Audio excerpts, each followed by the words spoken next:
Welcome to the Banker Lamp. Please enjoy the video. In this video, I will explain how to get Minthara without killing the Grove. First, ensure your melee characters have non-lethal attacks toggled on. This is a crucial step to avoid permanently defeating her. Then, initiate combat with Minthara inside the goblin camp. Focus your attacks to knock her out using only non-lethal damage. This action is the cornerstone of this entire strategy, setting you up for success in the later stages of your adventure. After knocking out Minthara, your next objective is to eliminate the other two goblin leaders, Dror Ragslin and Priestess Gut. It is very important to avoid taking any long rests until all three leaders are dealt with, as this can reset Minthara's knocked-out status. Once the camp is clear, return to the Emerald Grove.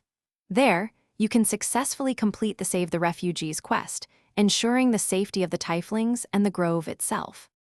With the grove secured, continue your adventure and progress into the second act of the game. As you explore the new region, your path will eventually lead you to Moonrise Towers. Inside this formidable fortress, you will find Minthara. She will be held captive in the main hall, awaiting judgment for her past actions. This is your opportunity to reconnect with her and begin the process of her recruitment. Once you find Minthara, engage her in conversation and agree to assist her in escaping Moonrise Towers. You will need to navigate her safely through the tower and out into the open. After her successful escape, she will express her gratitude and offer to join your party. She will then become a permanent companion, ready to contribute her unique skills to your adventuring group without any harm coming to the Emerald Grove. Thanks for watching. If this was helpful, leave a like and consider subscribing. See you next time.